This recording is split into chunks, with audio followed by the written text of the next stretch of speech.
ইয়াহদিহিম রাব্বুহুম বিঈমানিহিম। আল্লাহ বলে তোর একটা একটা সেজদার বিনিময়ে বান্দা, আমি আল্লাহকে ডাকার বিনিময়ে, আমার গোলামির বিনিময়ে, আমার বন্দেগীর বিনিময়ে ঈমানের হেফাজত করেছিলি, সেজদার হেফাজত করেছিলি। বান্দা গুনায় ভরা এই দুনিয়ার মাঝখানে থেকেও তুমি বান্দা বড় কষ্ট করে নামাজ পড়ছো, বড় কষ্ট করে তুমি আমি আল্লাহকে মনে রেখেছো, আমার মদিনার বন্ধুর চোখের পানির সম্মান করেছো বান্দা। আজকে বান্দা মনে রাখো, জান্নাতের নেয়ামতে, ঝর্ণা দ্বারা বেষ্টিত জান্নাতে আমি আল্লাহ তোমাকে পৌঁছিয়ে দিয়ে আসবো। ইয়াহদিহিম রাব্বুহুম বিঈমানিহিম। রব নিজে পথ দেখায় দিবেন, বান্দা এদিকে জান্নাত, চলো যাও, আগাও, আমার ফেরেশতারা তোমার জন্য ওয়েট করছে। দাওয়াহুম ফিহা সুবহানাকাল্লাহুম্মা ওয়া তাহিয়াতুহুম ফিহা সালাম। আল্লাহ বলে আমার বান্দা যখন জান্নাতে ঢুকবে, জান্নাতের যেদিকেই তাকাবে বান্দা জান্নাতের নাজ ও নিয়ামত দেখবে। আর আমার বান্দা তার জবান দিয়ে বারবার বলবে সুবহানাকাল্লাহুম্মা, আল্লাহ আপনার পবিত্রতা বর্ণনা করছি, আপনি আমাকে জান্নাত দিয়েছেন, আপনি মহান, আপনি সুমহান, আপনি সুমহান। ওয়া তাহিয়াতুহুম ফিহা সালাম।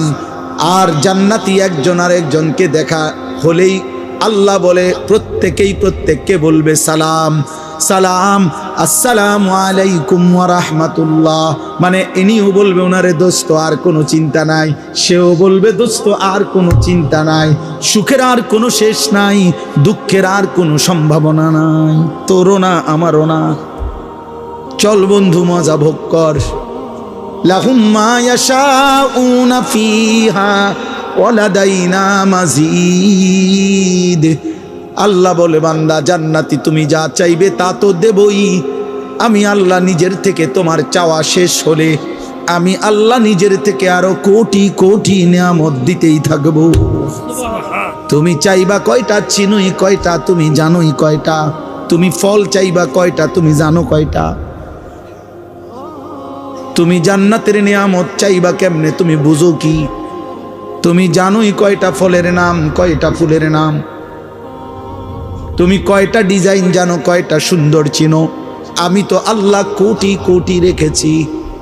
ইজা রাআইতা সাম্মা রাআইতা নাঈমান ওয়া মুলকান কাবীরা।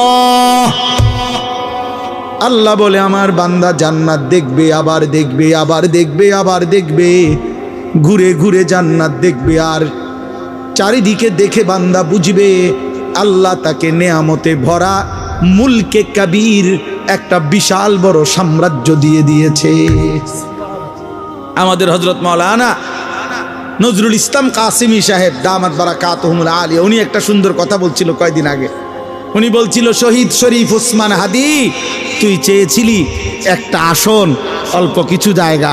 আল্লাহ তাআলা বলছে, না ওসমান, তোর ঈমান আর তোর সেজদা, তুই আমার বান্দা ফজরের নামাজ পড়তি, 5 ওয়াক্ত নামাজ পড়তি, তুই দেশপ্রেমের কথা বলতি, ওসমান আমি তোকে মুলকে কাবীর জান্নাতের বিশাল সাম্রাজ্য দিয়ে দিলাম। তোর রক্তে শাহাদাতের খুন দিয়ে দিলাম। যা, এক আসনে আর কি কয়জন মানুষে চিনবে, আমি জান্নাত দিয়ে দিই। এই জন্য হাসরের ময়দানে ওই গুলিকারী আর ওই দোসররা ওরা দেখবে হাসরের মাঠে সে বাদশাহ, আল্লাহ তাকে মাফ করে দেন। ওয়া আখিরু দাওয়াহুম আনিল হামদুলিল্লাহি রাব্বিল আলামিন। আল্লাহ বলে আমার জান্নাতি বান্দা 24 ঘন্টা জান্নাতের নিয়ামত ভোগ করবে। আর প্রত্যেকবার নিয়ামত প্রতিটা ভোগ করেই প্রতিবার জান্নাতি বান্দার শেষ কথা হবে আলহামদুলিল্লাহি রাব্বিল আলামিন। আল্লাহ আপনার প্রশংসা, আপনার প্রশংসা, আপনি জগৎ সমূহের মালিক, আপনি আমারে এত সুখ, এত আনন্দ, এত নাজ, এত নিয়ামত দিয়েছেন। সুবহানাল্লাহ। আল্লাহ আমাদের প্রত্যেককে ঈমান আমলের জীবন দান করেন। একজন সুস্থ স্বাভাবিক মানুষ সারাক্ষণ বিনোদন, সারাক্ষণ তামাশা, এটা স্বাভাবিক মানুষের পরিচয় না। সারাক্ষণই খেলাধুলা, নাচ গান, মোবাইল, ছবি, সারাক্ষণই এটা আমি দেখলাম, ব্যবহার করলাম। এটা প্রতিবন্ধী, মানসিক ভারসাম্যহীন মানুষের কাজ। সুস্থ স্বাভাবিক মানুষের পরিচয় হলো জীবনের সময় যার বন্টন করা। সময়কে যে বন্টন করে সে সুস্থ মানুষ, স্বাভাবিক মানুষ। অর্থাৎ সময়কে ভাগ করে, আমার বিশ্রাম কতক্ষণ, আমার ঘুম কতক্ষণ, আমার পড়ালেখা কতক্ষণ, আমার উপার্জনের ফিকির কতক্ষণ, আমার নামাজ কখন, আমার গোসলের টাইম কখন। এই জীবনে যার রুটিন আছে, সময়ের ভাগ, রুটিন মানেই সময়কে ভাগ করা, ওই মানুষটা বুদ্ধিমান, বিবেকবান, বিচক্ষণ। আর আল্লাহ তাআলাও কোরআনুল কারীমের মধ্যে এটা বলছেন, ইন্নাস সালাতা কানাত আলাল মুমিনিনা কিতাবাম মাওকুতা। নিশ্চয়ই নামাজ মুমিনদের উপরে ফরজ করা হয়েছে সময় হিসেবে, সময় হিসেব করে। এমন না যে 5 ওয়াক্ত নামাজ মোট 17 রাকাত, তো 17 দুগুণে 34টা সেজদা, 17টা রুকু, এইভাবে বাজে যেমন সুযোগ হয় যে কোনো এক বেলা ঘন্টা খানিক বা আধা ঘন্টা লাগাতার রুকু সেজদা দিয়ে দিলেই নামাজ হয়ে যাবে, এমন না। বরং প্রত্যেক ওয়াক্তের সময়ের জন্য অপেক্ষা করতে হবে। ওই সময় আসলেই, ওই দেখেন কি করে, আপনি দেখেন ভাই, তোমরা দেখো, আরে এই যে বললাম যে প্রতিবন্ধী, এই দেখো, হ্যাঁ, ওর ব্রেন কাজ করে না, এটা মনে রাখো। যত ছেলে মোবাইলে আসক্ত ওরা প্রতিবন্ধী। আমি বললাম মানসিক ভারসাম্য, ওই যে ও হাসে দেখেন, এই যে ওর সামনে, অথচ ওর পিছনে যিনি, উনি চাচা, বয়স্ক মানুষ, কিন্তু ওর বিবেকের মধ্যে কোনো অনুভূতি নেই যে উনি চাচা আমাকে দেখলে কি মনে করবে, কি মনে করবে, এটা আমার মন চাইছে আমি দেখব মোবাইল চাই। চাচা কি, আবার বুড়া কি, জোয়ান কি, আদব কি, আখলাক কি, ভদ্রতা কি, আবার জীবন চলার মধ্যে ব্যবধান কি, 24 ঘন্টা একরকম। এগুলো অসুস্থ মানুষের পরিচয়, প্রতিবন্ধী, বিবেকহীন, মানসিক ভারসাম্যহীন। জীবনে যার পার্থক্য শক্তি নাই, তার বিবেক নেই, আর যার বিবেক নাই সে মানুষ না। পার্থক্য শক্তি মানে কি? মানে এই পার্থক্য শক্তি থাকতে হবে যে এটা সৎ, এটা অসৎ, এটা ন্যায়, এটা অন্যায়, এটা উচিত, এটা অনুচিত, এটা আমার করণীয়, এটা আমার বর্জনীয়, এটা আমার আদেশ, এটা নিষেধ, এটা উত্তম, এটা অনুত্তম, এটা হালাল, এটা হারাম, এটা কুত্তা, এটা ছাগল, এটার গোশত হারাম, এটার গোশত হালাল। এই যে পার্থক্য, এই পার্থক্য শক্তি যার মধ্যে নাই, ও জানোয়ার, বাস্তব ও মানুষরূপী জানোয়ার, এবং আরো নিকৃষ্ট ভাষায় ও কুত্তা। আল্লাহ কোরআনে বলছে, কোরআনের আয়াত, আল্লাহ কোরআনে বলছেন ওর উদাহরণ যে তার মনের ইচ্ছে মতো চলে, কোনো পার্থক্য নাই হালাল হারাম, মাকেও দেখে, বোনকেও দেখে, আবার মোবাইলের নারীও দেখে, ছবিও দেখে, পার্থক্য নাই তার কাছে। কষ্টের মেহনতের টাকাও নেয়, সুদের টাকাও নেয়, হালাল হারামের পার্থক্য। গালিও দেয়, সালামও দেয়, মদও খায়, মধুও খায়, বুঝেন নাই? হালাল হারাম পার্থক্য নাই তার কাছে, বরাবর সব মিলাইয়া 10,000, হ্যাঁ, বেচ্চা 6,000, সুদে 4,000, সব মিলাইয়া 12 লাখ। জমি বেচ্চা 6 লাখ, সুদে কিস্তিতে 6 লাখ, এই মিলাইয়া 12 লাখ। ধরেন ভাই, আমরা রাতে দিলাম ফুলাগারে বিদেশ পাঠায়, কেমনে টেয়া মিলাইছেন? এই এমনি এমনি জোড়াতালি দিয়ে, মানে সুদে কিস্তিতে হালালে। তার মার গহনা বেচা টাকাও আছে 2 লাখ, আবার লাভে লইছি 2 লাখ, এই 4 লাখ। হালাল হারামের পার্থক্য।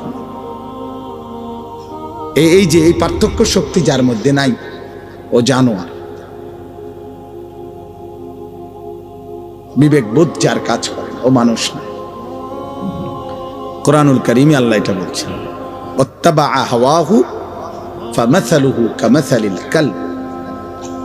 আল্লাহ তাআলা বলেন সূরা আরাফের মধ্যে আছে, যে তার মনের চাহিদারই কেবল অনুসরণ করে, আল্লাহ তাআলা বলছে তার উদাহরণ কামাসালিল কালব, কুকুরের মতো। সরাসরি কোরআন শরীফের আয়াত। অতএব দোস্ত, তোমার পরিচয় তুমি মিলাও, আমারটা আমি মিলাইতেছি। আলহামদুলিল্লাহ, ছোট্টবেলা থেকে আমার পরিচয় আমি মিলাই নিছি।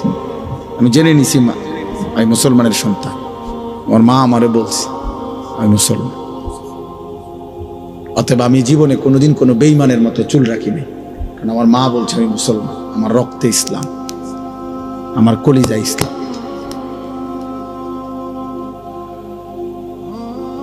সাফ। আমার বাবা আমারে ভুল শেখায় নাই।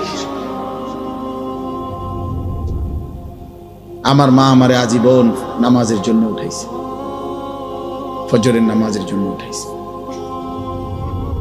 ঘন্টা পিটা দরজার সামনে মা আমারে উঠাইছে।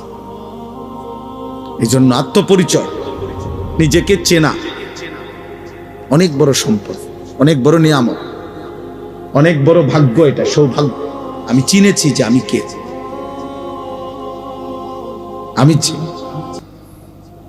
আমি পাগল ছাগল না, আমি ইহুদি না, আমি খ্রিস্টান না, আমি হিন্দু না, আমি বৌদ্ধ না, আমি নাস্তিক না, আমি বেঈমান না, আমি জানোয়ার না, আমি মুসলমান। আমি সবার থেকে স্বতন্ত্র। আমার চলা, আমার হাসি, আমার কান্না, আমার আনন্দ, আমার বেদনা ভিন্ন।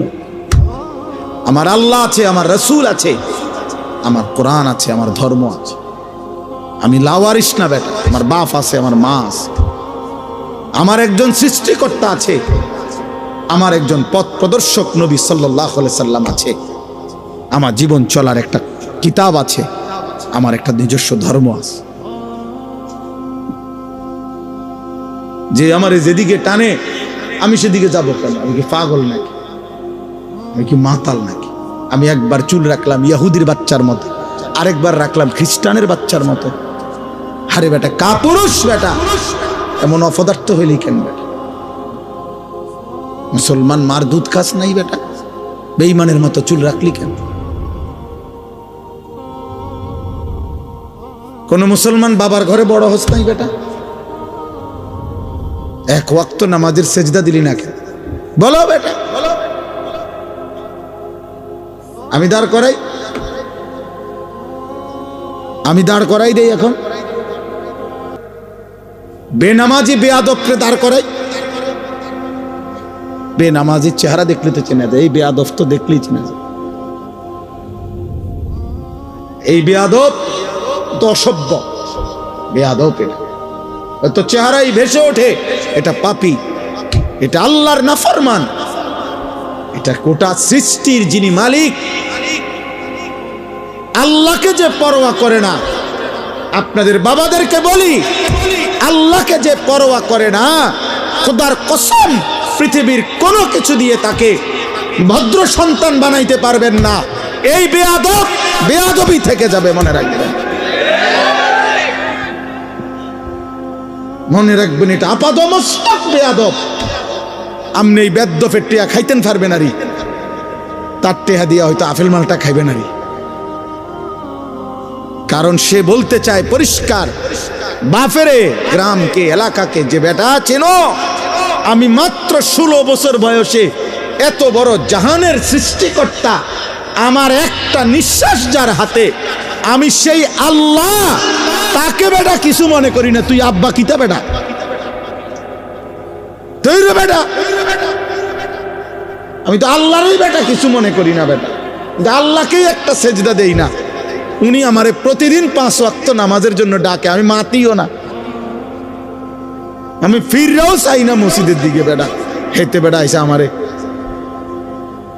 অনুগত বানাইবে বেটা। আমি তো আল্লাহকে কিছু মনে করি না। তাহলে এই বেয়াদব কি ছোটখাটো বেয়াদব? হ্যাঁ,